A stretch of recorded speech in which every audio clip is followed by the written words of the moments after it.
Hello, I'm Spencer Smith, and this is the Football Talk Show. I'm with my co-host, Roman Scavone, and my other co-host, Gannon Hannibal. Alright, our first topic for today is the Rookie of the Year, and we're going to start off with offense. Gannon, who do you have? Well, to me, it's got to be Ezekiel Elliott. He's going to have the most premier role of any of the offensive candidates this year that were drafted. A lot of the other guys are going to be in more supporting roles. Ezekiel Elliott is going to be the feature back in Dallas. He's clearly the best one they have there. And he was putting up incredible numbers at Ohio State. In the year they went to the championship and defeated Oregon Ducks, he just almost put the team on his back.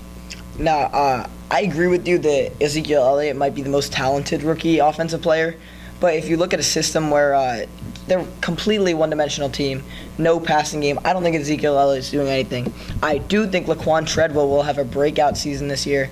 He's on a Vikings team that's very good. Other than their receiving core, he has incredible hands, and I think he'll be very important to the team this year. I also have Ezekiel Elliott because that offensive line, anyone could get carried behind. Even Darren McFadden, who was hobbling on one ankle for half the season, got 1,000 yards. And you brought up that Dallas doesn't have a passing game, but Minnesota is very run-heavy, so yeah. I don't see how Laquan Treadwell is going to excel. See, that's what I'm saying. I think Laquan Treadwell will bring a passing threat to that team. Teddy Bridgewater is a great young quarterback. He's progressing every year.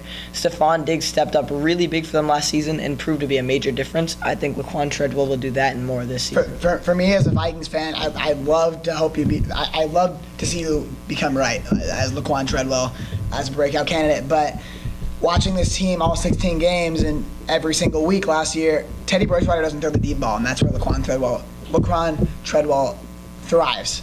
And so until he starts throwing that deep ball, I'm not sure he will succeed as well as you may think. Now, I know that you're very into the new aggressive style. Like you want Vikings to take a more aggressive approach. Maybe that's what Laquan Treadwell will bring to the table this season. All right, just so we can get to everything, we're going to go to Defensive Rookie of the Year now. And Roman, what's your pick? I'm going to say Jalen Ramsey out of Florida State. I think he'll bring a huge dimension to this Jaguars defense that didn't have a huge secondary before this. He put up great numbers at Florida State. He was a lockdown corner. I think he's exactly what the Jaguars needed, and I think he'll win Rookie of the Year. I have to agree with Roman on this one because Jalen Ramsey, on a lot of leaderboards, was the most talented person in the draft. And he's going to a Jaguar system where he will be the number one corner, and he's going to be playing the top receivers each week, getting that experience, progressing even more. And as long as no injuries show up, he will definitely be the Defensive Rookie of the Year. Before Ramsey was number one on everyone's draft boards, it was consistently Joey Bosa. So that's why my pick is going to be Joey Bosa for the Chargers. In the Combine, his numbers were eerily similar to J.J. Watt. Physically, he's eerily similar to J.J. Watt, and that's what I think he can become eventually. Maybe not this season, but I think he's going to take that step and almost perform in a way like Aaron Donald did with the Rams that led him to a Defensive Rookie of the Year award. But to be fair, J.J. Watt has other rushers that they need to block for, like Whitney Merciless and Jadeveon Clowney. On the Chargers, they don't really have anyone else besides Bosa. It was a major need. That's why they picked him up.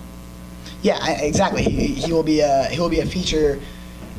The feature on their defensive line that's going to be focused on the most, but I think he has the physical talents to be able to get through a lot of offensive lines in the league, especially in the NFC West where they don't have the most talented offensive lines. Yeah, I do agree. Joey Bosa is going to draw a ton of attention this season, and we'll see how he deals with that.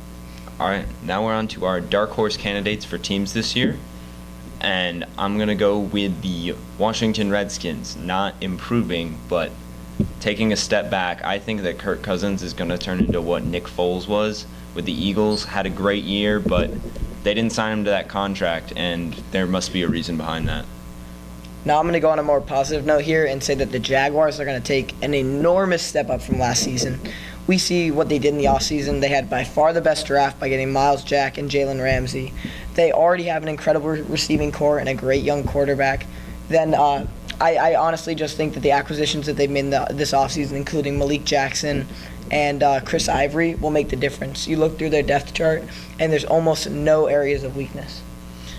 For me, I'm going to take you back to the negative side of things, and I'm going to say, taking a step back, actually, shockingly, the Carolina Panthers. They were a terrific team last season, but to me they seemed like almost a one and done team. Like that was their dream year, and I'm not sure they can recreate that. Cam Newton is an exceptional quarterback. I'm not saying they're going to miss the playoffs or anything crazy. I'm thinking maybe 10-6, 11-5, but I think they're going to take a big step back from where they were last year. All right, last thing we got is our Super Bowl picks. Roman, go. So Super Bowl, I'm going to say the Cardinals versus the Steelers. We see a Steelers team that went into the divisional round last year against the Super Bowl winning Broncos, put up a great fight with an injured Ben Roethlisberger and with no Le'Veon Bell. You add those two to the equation, and I think it's a whole new ballgame. The Cardinals were a great team last year, really struggled against the Packers, and then also had trouble against the Panthers. I think since the Panthers might take that step back, I think that opens up a huge door for them. I think we're running out of time, but I'm going to get it out there quickly. Cardinals and Indianapolis Colts. Andrew Luck, big contract, makes it worth it this season. And then Cardinals, I think they're going to win. They're going to get their first ring. I got Steelers, Panthers. I think Cam gets his first ring.